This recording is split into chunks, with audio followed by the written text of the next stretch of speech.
Hi, if you're new here, my name is Coach Rose Peterson. I'm a certified personal trainer, both in person and online, and a certified nutrition coach.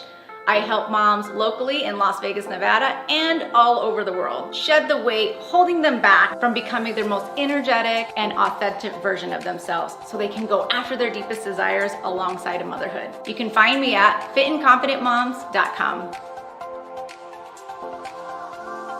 Coach Rose back to talk to you guys about the fat burning zone, and whether you know whether you're in the fat burning zone or not. And one of the many reasons why my clients primarily do strength training is because most of the time they are working in a fat burning zone. And too much high intensity cardio, there's a couple reasons why I don't like it, but one would be when your heart rate gets really, really high, then we are working in a zone that is going to recruit carbohydrates for energy. When our heart rate is lower, we're going to recruit more fats. So that's one of the reasons why I don't prescribe too much high intensity cardio.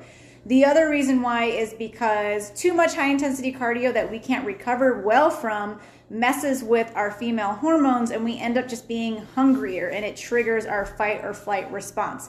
But I wanted to dig in and give you a little bit of science behind it so you guys just didn't take my word for it. And I wanted to show you, and actually the example I had was a heart rate test.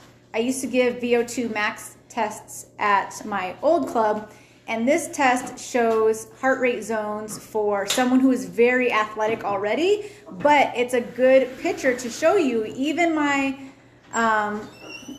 well-trained, highly athletic coworker, was his heart rate zone still recruited more fat in the lower zones than anything else, because that's just how your body works. All right, so I'm gonna take it over here to the board so I can just show you some data.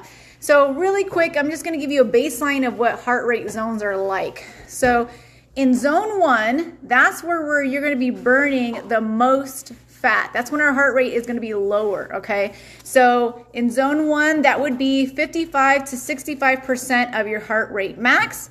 How would that feel? It would feel easy peasy, like you could do this for hours. And it would be good for burning fat and recovering from workouts. So when I do add extra cardio, most of the time I add walking, like 45 minutes to an hour walking, because I want them to tap into those fat stores, and walking is something that's easy to recover from. Okay, so the aerobic base is between zone 1 and 2. So your aerobic base is where your heart rate is at its most efficient to burn fat. So it's going to be at the top of zone 1, and that's where we want to be to burn fat. Is we want to be at the top of zone 1 right before we cross over into zone 2. So what does it feel like to be in zone 2? So zone 2 is you're breathing heavier, but you're fairly comfortable. This also helps, being in zone 2 also helps train your body to burn fat more efficiently. So in zone 2, this is also good for when you're doing endurance work, and your body is going to tap into a mix of fats and carbs. Okay. Zone 3, this is your HIIT zone training. Well, probably if you're doing like a boot camp or a HIIT style workout, you're probably working out between zone 3 and zone 2. And then when you have rest time, maybe you're in zone 1. But a majority of time, my clients are coming to me, they say they are breathing heavy and they're working really hard, right, throughout the whole class. And yes, that's good for cardio. You do burn some fat, and this is good for exercise tolerance, meaning you get really good at those group fitness classes. At first, you feel like you're gonna die when you start taking them, but as you become accustomed to working really hard, you're training your heart to sustain that work. So it's actually good for your heart to be in zone 3, and it helps increase your tolerance for hard work, right? All right, I'm not going to talk about zone 4 and 5 because those are like really, really, really hard zones that most of us are probably not working in anyway. Sprints, speed training. This does say Tabata or HIIT really quick. So in zone 1, which is this was his particular heart rate for zone 1. Everyone's heart rate's different, so just ignore that. For zone 1, you're going to be in a 55 to 65% of your heart rate max. So here he's burning almost an equal amount of fats and carbs, okay? And like I said, this person was very athletic. Somebody who may, not be as in shape, they might have more carbs in this. But about 50-50 is about right. So he has about 50-50. Half of his body is, half of the things that are being used for fuel is fat, and the other half is carbs. Now, when he starts getting intense and he goes into zone 2, the heart rate comes up a little bit. He's breathing a little bit heavier, but fairly comfortable. You notice there's a switch. So now we have less fats and even more carbs. Now the body's like, hey, I need that sugar. I need it right now. I can't wait for fat to burn. I need that sugar because it's fast. So then that's zone 2. Now zone 3, look at that drop. That's where zone 3 is, where you're feeling like you're working really hard and you're breathing really heavy. Now we're only at 16% fats. That fat's just dropped off. And now we're burning 84% carbs in zone 3. And the reason being is that carbs can be broken down very quickly and can be recruited. Whereas fats or proteins, and yes, we do break down proteins, they take longer to convert into energy.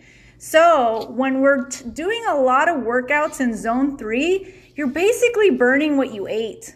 You're burning that rice, or you're burning that sweet potato, you're burning that bagel, you're burning whatever like carbohydrates you have that are floating around in your system when we're hanging out in zone 3.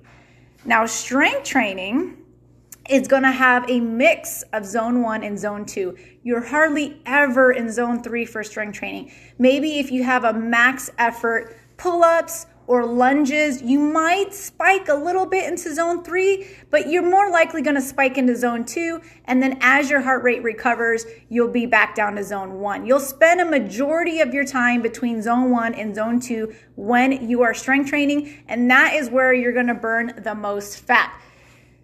So to just wrap it up, that is a little bit of the science of why I do strength training for all of my female clients and why it is the most efficient way. Not only that is we want to build that muscle, because that muscle is going to give us more energy and it's going to help boost our metabolism, because the more muscle we have on our body, the faster our metabolism is going to be. So it is double bang for your buck. You will lose fat and gain muscle. So that's why you should prioritize strength training numero uno in your to burn fat.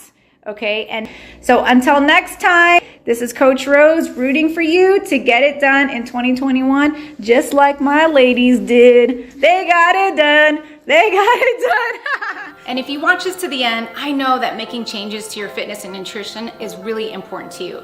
And as an active mom of 3, I also understand how hard it is to do it on your own without support. And that's why I would love for you to join our free community at fitandconfidentmoms.com. There's a whole group of women and busy moms just like you waiting to support you and root for you. So if you join, make sure you say hi and share with us your journey. I'm rooting for you always. Bye-bye.